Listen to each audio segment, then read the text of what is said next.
My father didn't ask, he commanded. 3 sharp knocks hit my door like gunshots in a courtroom.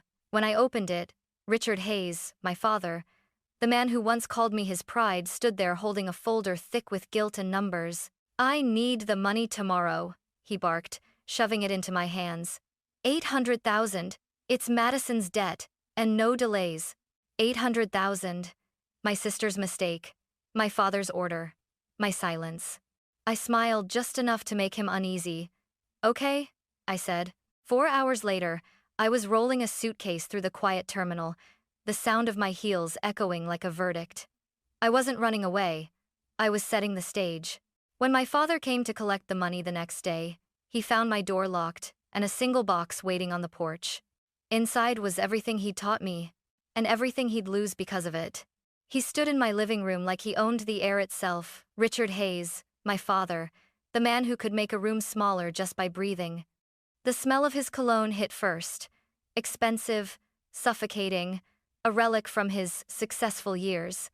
Behind him, my sister Madison hovered, eyes wide, face pale, playing the part of the helpless daughter she'd perfected long ago. "Olivia," my father began, dropping my name like a gavel. "You've done well. You've made a lot of money. It's time you remember who you made it for." I folded my arms. I didn't realize success came with a repayment plan. He ignored the jab, pulling out a folder and slapping it onto my marble counter. 800,000. Madison and Tyler owe it. You'll wire it by noon tomorrow. I blinked slowly. "You're joking." "Do I look like I'm joking?" His jaw clenched. "These are serious people. If she doesn't pay, they'll come after her and after me." "Then, maybe you shouldn't have guaranteed her loan," I said evenly. His glare could have stripped paint. "Don't get smart with me, Liv. Family comes first." Madison stepped closer, her voice soft and trembling, a melody she knew I couldn't stand. "Please, Liv. We have kids. Tyler just made a bad deal. We'll pay you back." I laughed once, sharp and humorless. "You said that last time. This time is different," she insisted, twisting her wedding ring like a rosary.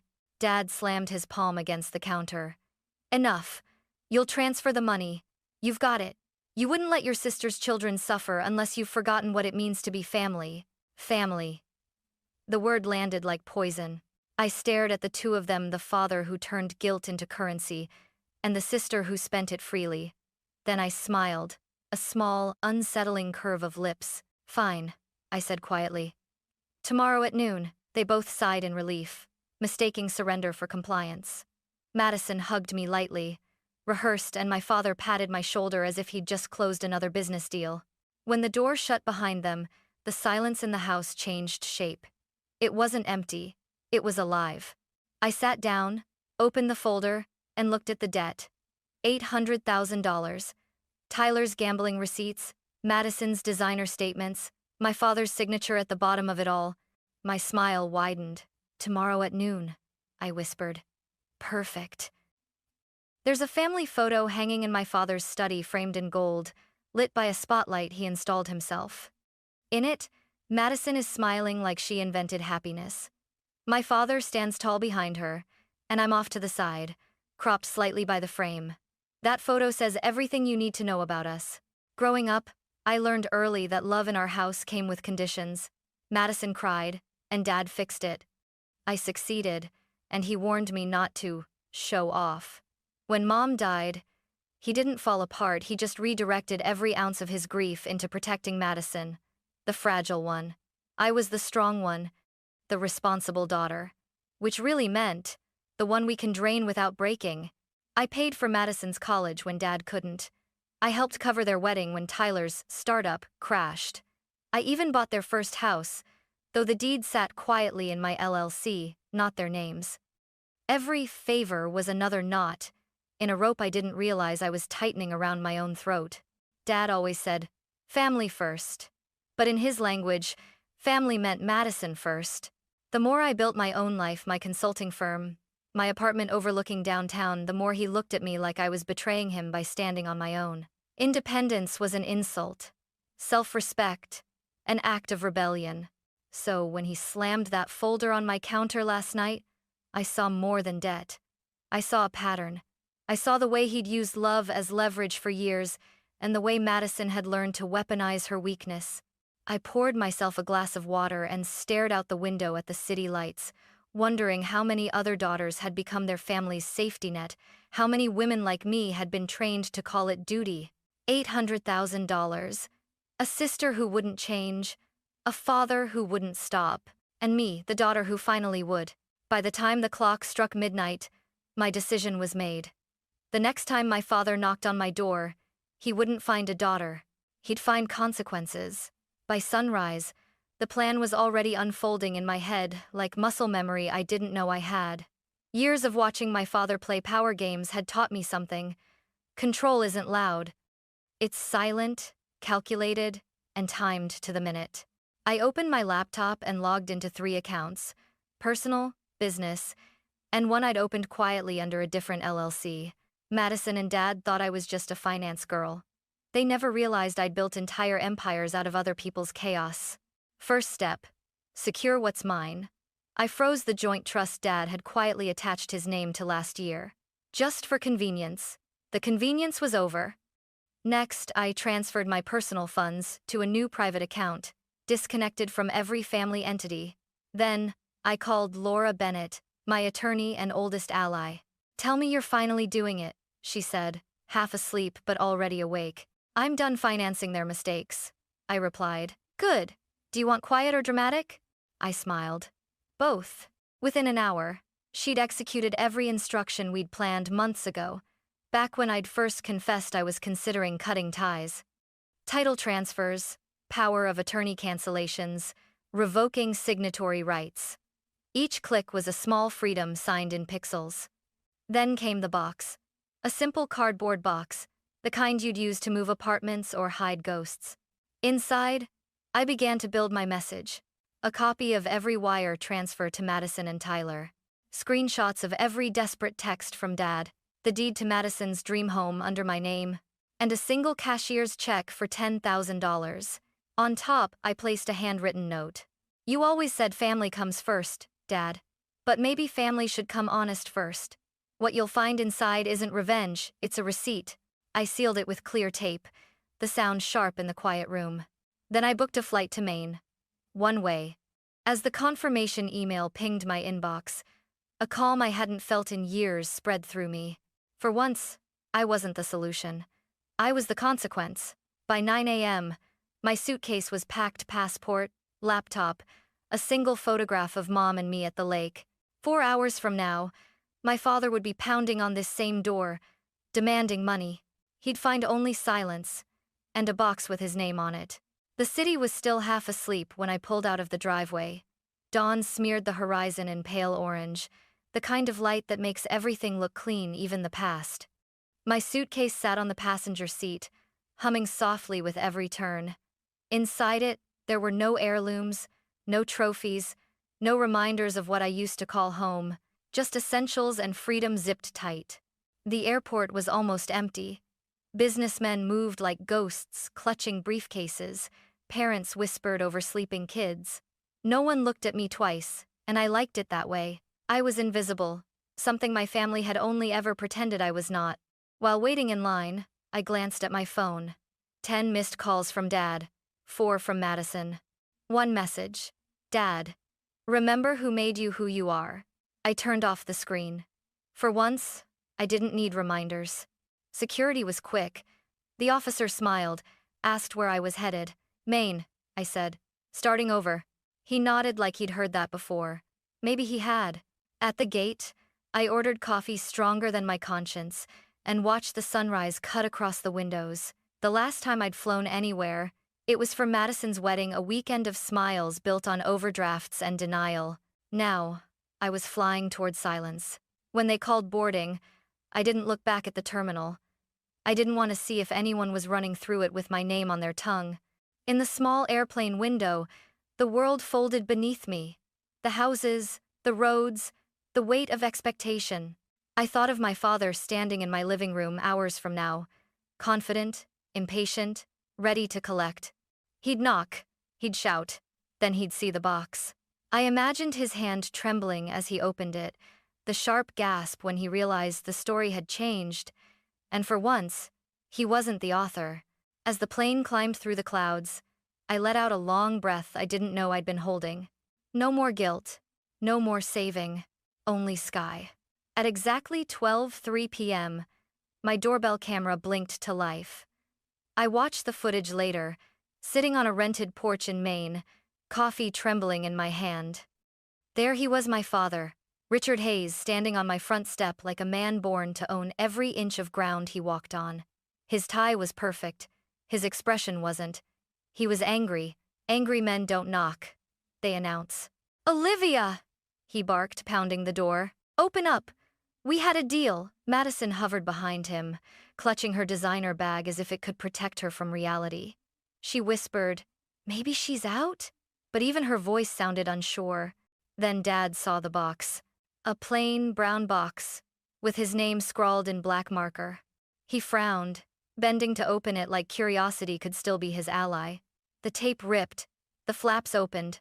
Silence. Then, a rustle of paper. He froze. "What the hell is this?" Madison leaned closer, confused. "What's inside?" "Records," he muttered, flipping pages. His breath hitched when he saw the first entry. "Mortgage transfer, Hayes Residence Oakline Holdings. Olivia Hayes, owner." He scanned faster dates, payments, signatures, even his own forged authorization for a line of credit he'd opened in my name. Each line peeled another layer of his pride. "Olivia," he said my name like a curse, like it had teeth. Then came the USB drive. He held it up, confused, slid it into the small speaker I'd left on the porch, and my voice filled the air. "Dad, you taught me that family comes first. You just never taught me how to survive being the only one who meant it. What's inside this box isn't revenge, it's the truth. And the truth has receipts." Madison gasped. "She recorded us?" He didn't answer. He was staring at the photo I'd left on top, the two of us at the lake, before everything turned into transactions. His fingers shook. Then came the note, my handwriting clean and calm. "If you ever loved me for who I am, not for what I can fix, you'll stop knocking on my door and start looking in a mirror." For the first time in my life, I saw him break. Not yell, not threaten, not lecture, just break. His shoulders fell. The box dropped from his hands. Madison started crying, not for me, but for herself. "What do we do now?" He didn't answer. He just whispered, "We lost her." Then he turned, stepped off my porch, and left the box behind. At that same moment, 1,400 miles away, I sat by the window of a quiet cafe, watching the tide rise, and whispered back, "No, you lost control." By the next morning, the silence had shattered. My phone new number, new SIM buzzed with updates from Laura, my attorney. Each message was short, clinical, surgical. "Laura, Hayes Supply Board voted emergency audit. You were right about the missing funds." "Laura," Madison called, screamed about betrayal, then asked if you'd still pay her rent. "Laura, they froze your father's company card. He's furious." I set the phone down, let the waves fill the gaps where family used to live. Back in Austin, the collapse began. Dad's business partners wanted answers. Madison's picture-perfect life started cracking under the glare of gossip. Screenshots of her social posts leaked vacations, luxury bags, financial hardship, hashtags. The comments turned venomous fast. "Must be nice to struggle in designer heels." Tyler disappeared first. A business trip to Las Vegas that no one believed. The creditors soon followed, polite but menacing men who knocked softly and spoke even softer. Madison tried to reach Dad, he ignored her. Pride and panic were now roommates in his chest. At 10 p.m., Laura called again. "You did what had to be done, but he's unraveling, Liv."